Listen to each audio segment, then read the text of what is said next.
Hey guys, welcome back to Young Americans Abroad, your best place for weekly content on young American soccer players playing overseas. My name is Austin Van Churn. And my name is Patrick Ferry. And welcome to our show.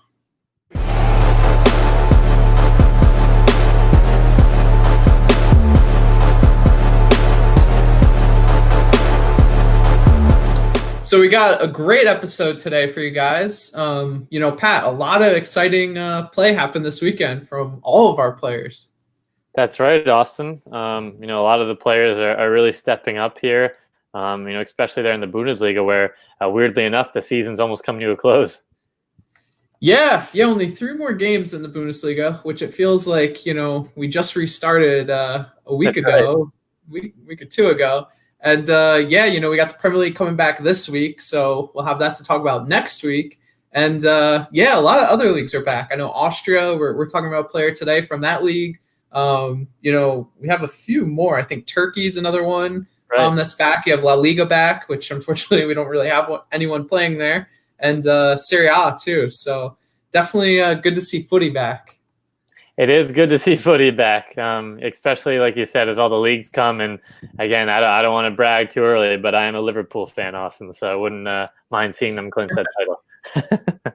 Yeah, you're probably ecstatic to see that the Premier League's not going the route of like Ligue 1 and the Eredivisie, because that would have been a harsh end to the season for Liverpool. But right.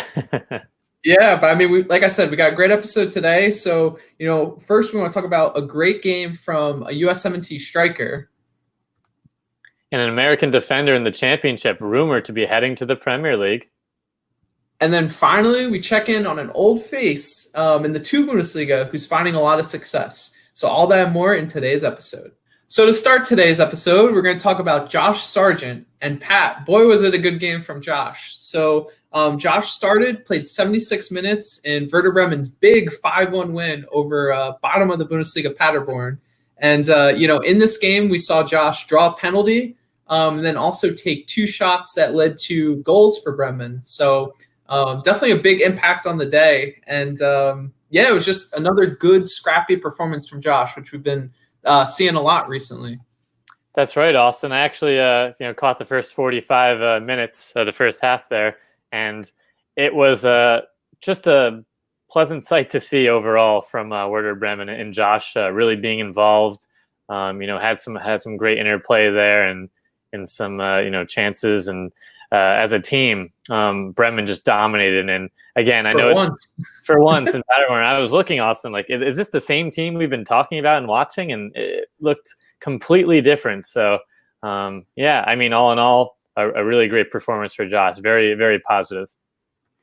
Yeah, and it was, the same type of performance that we've been seeing recently. And like I said, it's a scrappy performance from him, one where he's tracking back, winning the ball in midfield, and then, getting forward and just linking play. I think this game was, really good microcosm of all those things we've seen from him recently.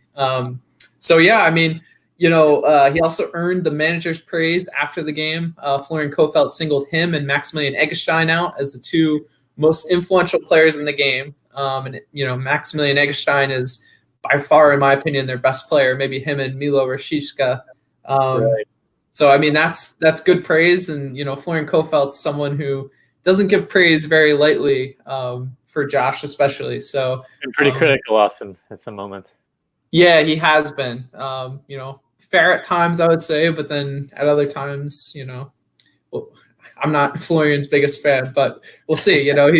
He's done a good job getting them back in position to stay in the Bundesliga. So I think it's worth noting that now they're tied with Fortuna Dusseldorf on points. So I think they're sitting both at, actually, I don't know the number. I think it's 28, but I know that Werder Bremen's actually a goal behind in the goal differential. So they still sit in 17th, tied with Dusseldorf for that 16th position, the playoff relegation position. So, the last 3 games are going to be really crucial, Pat. And this big win helped them get right back on goal differential within 1. So, looking ahead, this coming week, Bremen play Bayern. and Dusseldorf play RB Leipzig. So 2 really tough opponents for both teams. So I don't know. Maybe we'll get to see, something happen here and Bremen kind of leapfrog Dusseldorf, but I'm not so sure. Right? I would even be okay if they held on for a draw. I think that'd be great against such a dominant team. And I mean, Austin, it's tough for both, and it kind of also adds some drama and some flair and excitement. As again, like we mentioned in the beginning of this, it just kind of started picking up, but it's right at the end of the season, and such a crucial spot for Bremen and Josh. For his career. I mean, I know a lot of talks when we really thought that Bremen was just sinking down and had no chance of really coming out, or little chance, I should say. And now we're here talking, well, maybe if they survive this and Josh is putting on these really good performances, that'd be great for him to stay in the Bundesliga. Yeah, very true. I was very skeptical of their, ability to survive, and it looks like you said, Pat, they're in a good spot right now. So, we'll have to see what this week brings. But good for Josh in getting back into the plans there at Werder Bremen, and really showcasing what ability he has these past few weeks. So now let's move. Stay in Germany and move on to our next player. That's right, and we're heading over to RB Leipzig, Austin, with Tyler Adams. So he came on for 23 minutes here into that midfielder role, which we've all come to know and love a little bit more here. And just to highlight some of his stats here in the performance, overall it was pretty solid. Came in and kind of got the job done there. I think he completed almost all of his passes except for one, and just kind of rode the ship there in a 2-0 win over Hoffenheim. And again, there was a moment I think at the end where he had a dangerous foul in stoppage time there that could have led to something dangerous for the opponent.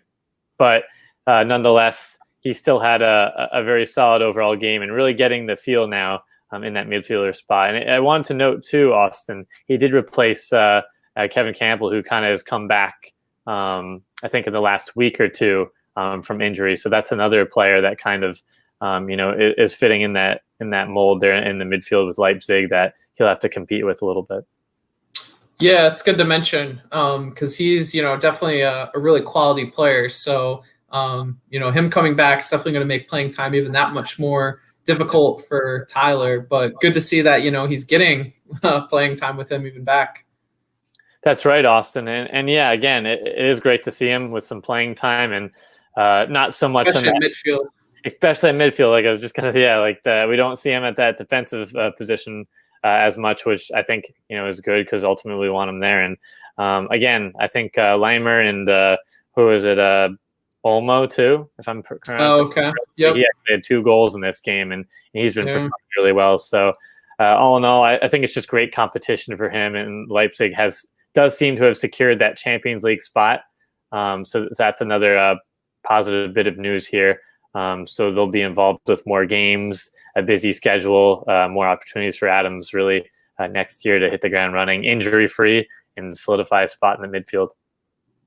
Yeah, and hey, they might not be done with Champions League this year too. They're still right in the Champions League. So, we'll see what happens. Like we said earlier in this episode, the Bundesliga is going to end here. I think after next weekend.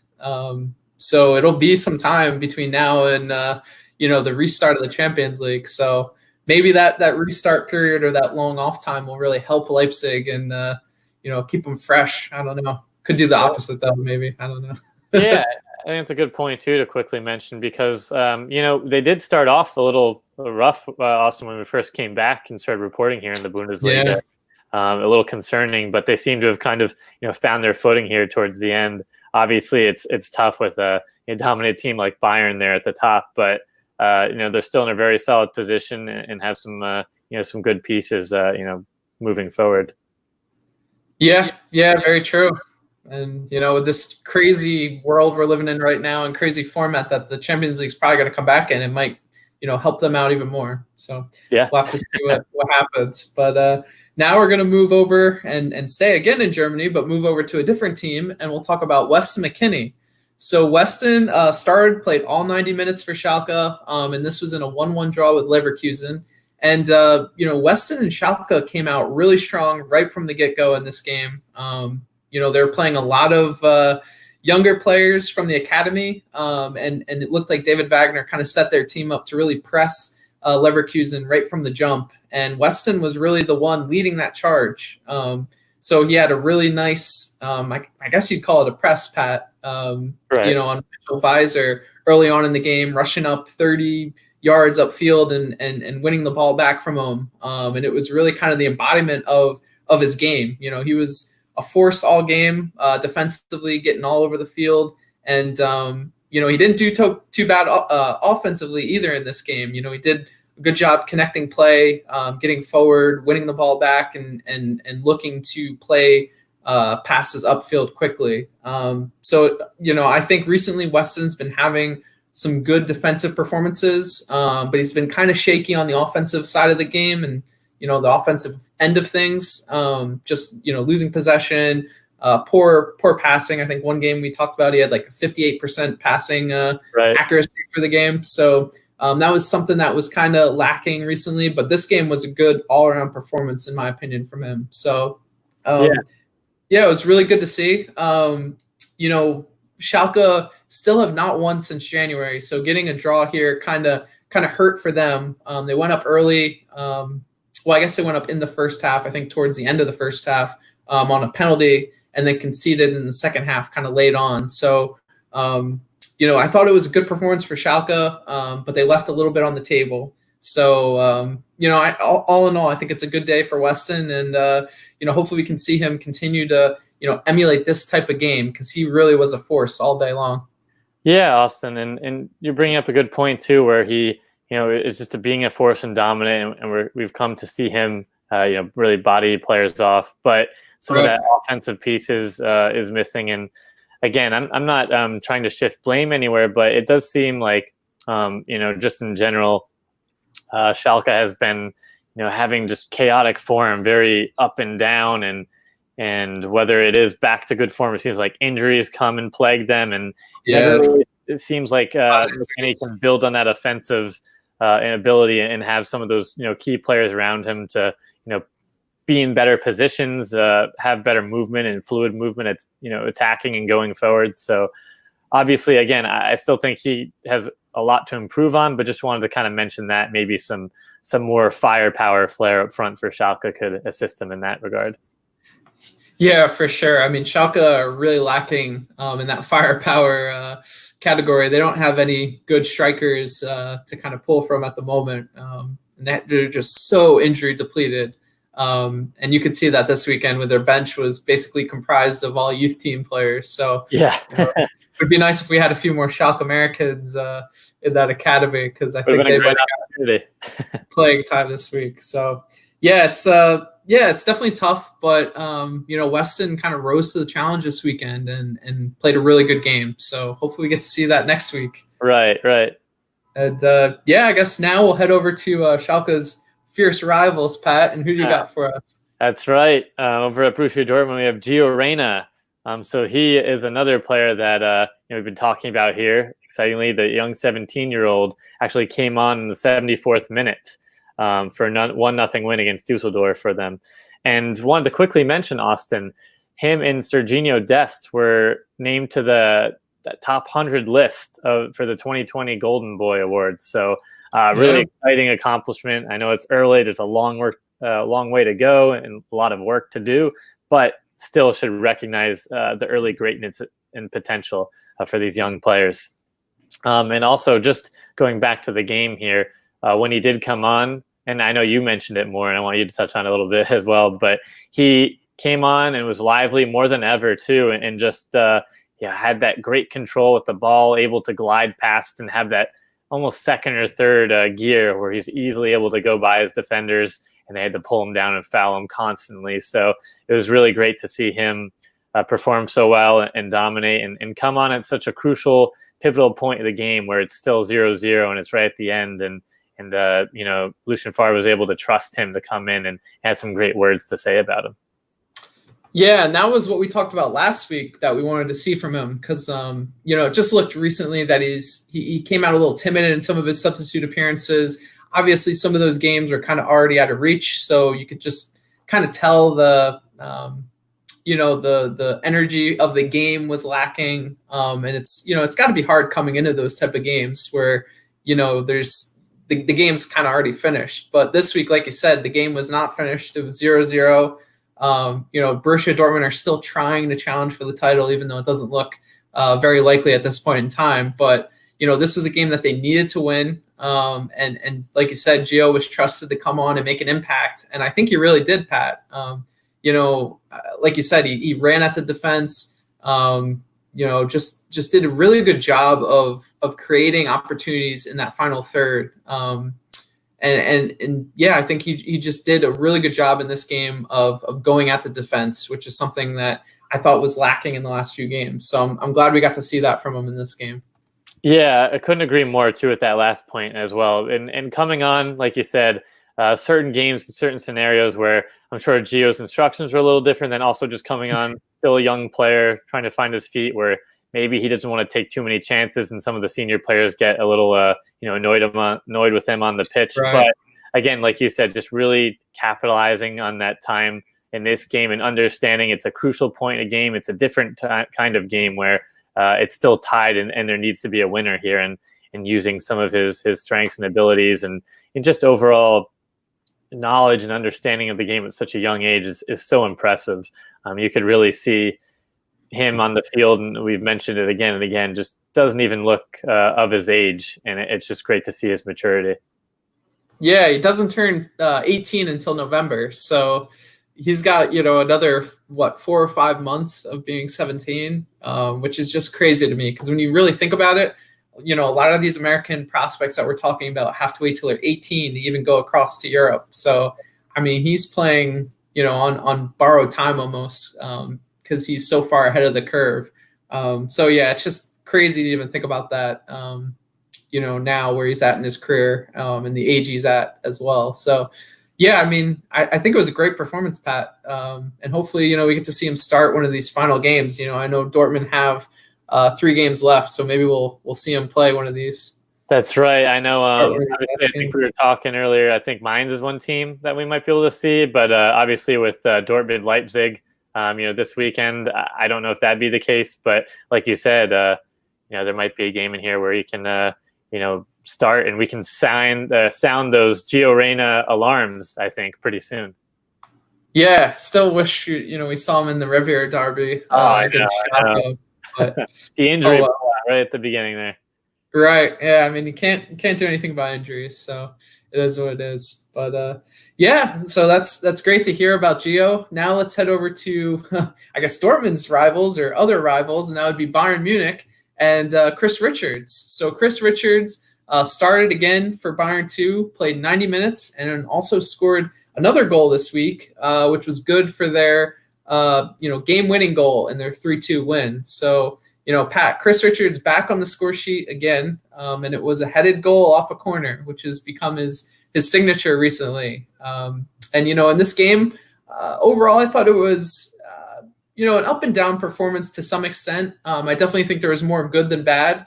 And, the goal was nice. I thought he showed some great passing again in this game. Crisp passing, just, picking the right, picking the right players to play the ball to.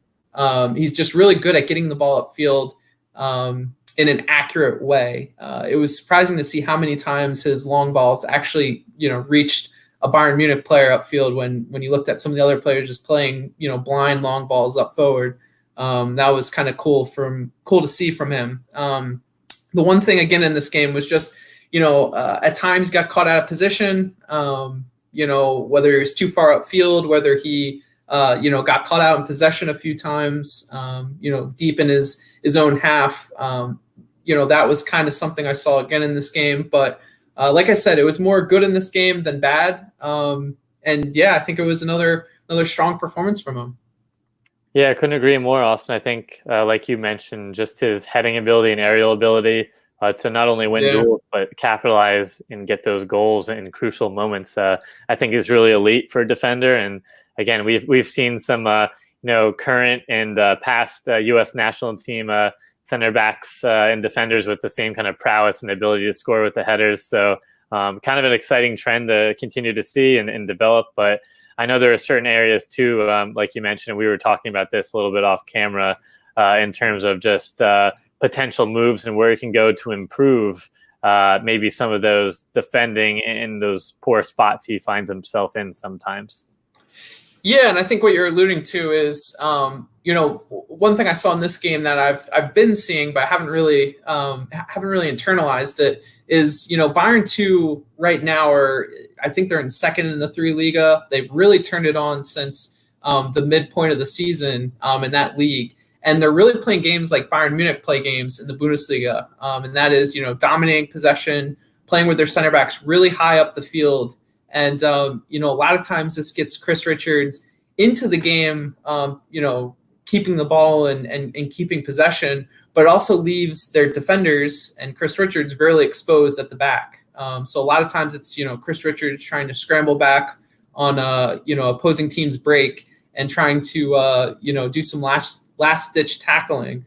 So just, seeing that, I think that's tough for a defender. Obviously you're learning, you're learning how to defend to some extent, but I think, if Chris Richards could go on loan next year to, for an example, a 2 Bundesliga team that kind of stuck out to me is maybe like a Nuremberg, a team that's not going to be dominating possession next year and not a team that will probably be playing with their center back so high up the field. I think, if he can get into a more traditional style of defense, I think that might do well for him and kind of help him hone some of those skills, positionally that he's lacking right now. I don't know. Yeah. That's kind of my take on it.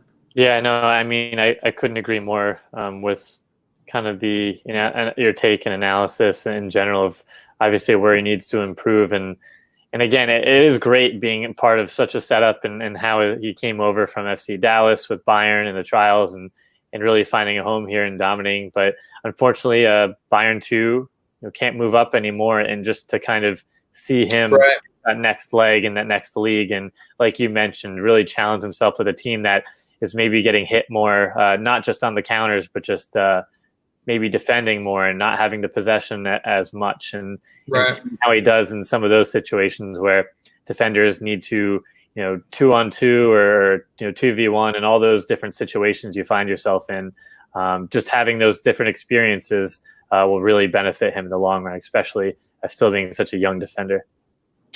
Yeah, and I think it's definitely worth saying that, he's made 27 appearances for Bayern 2 this season. And like I said, right now, I believe they sit in second place in the 3 Liga. So he's making, he's a regular starter for a team that's at the top of the 3 Liga table. So, him to stay at Bayern 2 next year, maybe gets a chance with Bayern's first team. The way it's going right now, it doesn't seem like that's very likely. So I just feel like, and I think, me and you, Pat, are in the same boat here. I think we just feel like it's time for him to maybe take a next step next year and kind of move up a league, maybe move abroad from Germany. I'm a little unsure of, where that would be, but I definitely think, if he moves to the 2 Bundesliga, that would be kind of a good path for him where I feel he could, really hone some of those other abilities, that he needs to at this stage in his career.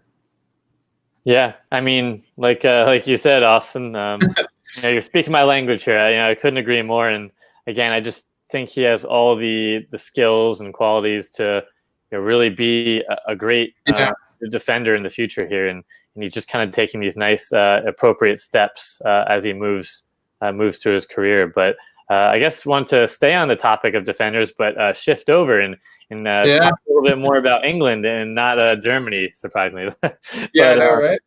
Yeah, we're heading down to the championship with Antonee Robinson, some rumors, and wanted to kind of address that. So again, obviously with his club right now in Wigan, they're towards the bottom there. Not quite, but very close to teetering on that relegation area. And he has had some interesting links, Austin, to a Premier League club currently, West Ham United, as well as West Bromwich Albion, who's right in a pivotal spot to be promoted into the Premier League next season if all things go well and according to plans. So really interesting moves and opportunities. And I want to get your take on this, just in terms of maybe which team would be a better fit, as in, I don't know. I think we were all in agreement that West Ham, maybe it would be a little bit too much where he could come up and just maybe have a bad game or two and find himself on the bench. Again, I don't want to knock any quality, but I feel like there's better opportunities with some of the other team mentioned. Yeah, it's tough. West Ham would definitely be, the best team, and obviously you could argue maybe Milan from the winter transfer window might be the best team he's been linked to. But I think, like you said, it would be tough for him to kind of. There would be not much wiggle room if he goes to a team like West Ham. He'd have to perform right from the jump, which maybe he could do, but it's a lot of pressure. So I think West Brom is a really interesting one. Right now they're in second in the championship. It looks like they're going to get promoted. So that's going to be a team that will have to deal with the uptick of quality from the championship to the Premier League. Right now they've got Kieran Gibbs as a left back, and I think one other left back when we were looking them up. They're kind of starting most of their games this season. So Kieran Gibbs is, I think, 30 now, former Arsenal player. So you'd have to think he would be the main player Antonee Robinson would be in battling with for playing time. So I think it would be a good opportunity, honestly. West Brom, he's still young. I think he's 22 right now, 21 or 22. So I think he'd be a player that they would want to get playing time, even though they have a player like Kieran Gibbs who, I haven't really monitored him recently, but I'm thinking he's still up to the level of the Premier League to some extent. So, yeah, I don't know. That's kind of my take. I feel like West Brom would be a good place. Good take. And also wanted to note, too, that he has had some of those injury problems, and we kind of covered that and highlight that in the show. And it is good to say that he is fully cleared and he's training. And, again, the championship is starting kind of that Premier League timeline as well next weekend. So exciting to get back on the field. And want to quickly mention as well in terms of just the competition at the Premier League level. I'd be very interested to see because we do know he has some great confidence going forward and ability to link up and cross. But again, another player, not really comparing to Yedlin, but someone that really needs to work on that defensive side of the game and position and how would he handle maybe some of those attacking fullbacks that you see, like Trent Alexander-Arnold or Andy Robertson and the rest of the Premier League guys and just all the quality throughout the league. So I'd be very interested to see how he kind of stacks up against them. Yeah, for sure. Yeah, he does, embody a lot of the same qualities that DeAndre Yedlin has with the speed, the pace, and just kind of the lack of defensive quality at the moment. But the good thing is he's a lot younger than DeAndre Yedlin. So right. yeah, and he's also, part English. So I feel like he might be more comfortable making that jump back up. He was at Everton for a long time. So that's right. We'll see. So I guess moving on now to our final player today. And this is a player we haven't talked about in a little bit. And that would be Julian Green. So Julian Green started and played 62 minutes for Greuther Fürth this weekend. Has been really playing consistently for them. Had some injuries this year, but he was able to get an assist on Fürth's only goal on the day. And that was in a big 1-0 win over their rivals, Nuremberg. So big win for them.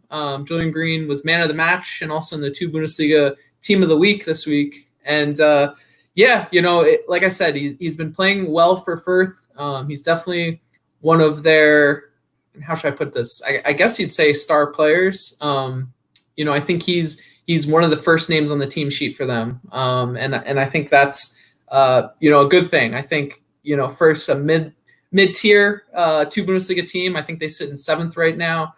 They've kind of hovered around that, 6 to 10 range for the past few seasons. And I think, Julian Green's done enough there to kind of show that, he's a good 2 Bundesliga player and a good player for Fürth. So with that being said, he also signed a contract extension this week, Pat.